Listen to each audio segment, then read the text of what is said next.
आप सभी को राधे राधे, जय श्री कृष्णा। आज जानते हैं राजा भरत के 3 जन्मों के बारे में।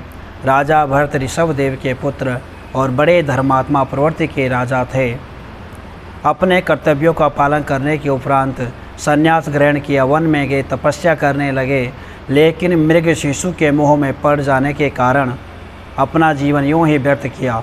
अगला जन्म मृग योनि में मिला। भगवान की कृपा रही, स्मरण हुआ कि मैंने पूर्व जन्म यूं ही व्यतीत किया, तो भगवान का भजन कीर्तन करने लगे। गोविंद की कृपा से अगला जन्म अंगिरस गोत्र के ब्राह्मण के घर में मिला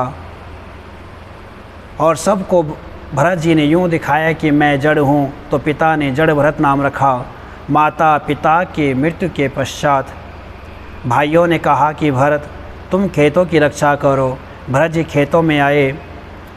कुछ डाकू भरत जी को लेकर गए, खूब भोजन करवाया। फिर उनकी बलि देने के लिए जैसे तैयार हुए तो माता भद्रकाली ने भरत जी की रक्षा की और उनके सर पर हाथ फेरा तो साक्षात माँ सरस्वती की कृपा हुई, वह ज्ञानवान बन गए। उन्हीं दिनों राजा रोगण अपने सैनिकों के साथ अपने गुरु कपिल मुनि के आश्रम में जा रहे थे, तो उनके एक सेवक को चोट लगी।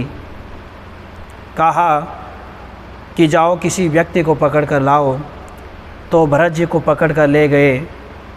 कहा कि पालकी उठाओ। भरत जी ने सरलता के साथ पालकी उठाई और चलने लगे। भरत जी कभी उछलते, कभी कूदते, कभी हंसते और कभी रोते। राजा ने कहा कि आप ऐसा क्यों कर रहे हो? तो भरत जी ने कहा, हे राजन, मैं नहीं चाहता कि हमारे कारण किसी जीव की हत्या हो, इसीलिए मैं उछलता हूँ, कूदता हूँ।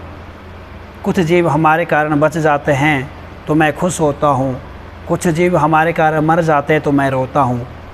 यहाँ पर राजा रोगण और भरत जी का संवाद है।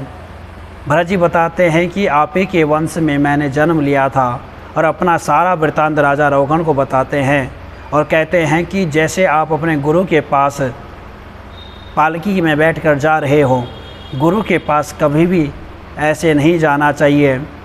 सरल, सहज, विनम्रता के साथ, शिष्टाचार के साथ गुरु के पास जाना चाहिए, क्योंकि हम गुरु को जब अपने आप को सौंप देते हैं तो गुरु की जिम्मेदारी बन जाती है कि वह हमारा उद्धार करे। लेकिन अगर हम अपना वैभव गुरु को दिखाते हैं तो गुरु की कृपा हमारे जीवन में कभी नहीं हो सकती। इसलिए हे राजन, अगर आप कपिल मुनि के पास, अपने गुरु के पास जा रहे हो तो आप पद यात्रा कीजिए। सरलता, विनम्रता के साथ आप अपने गुरु से आशीर्वाद लें और उनकी कृपा के भागी बनें। हम अपने जीवन को श्रेष्ठ बना सकते हैं। भक्ति के मार्ग पर चलकर गोविंद को प्राप्त कर सकते हैं।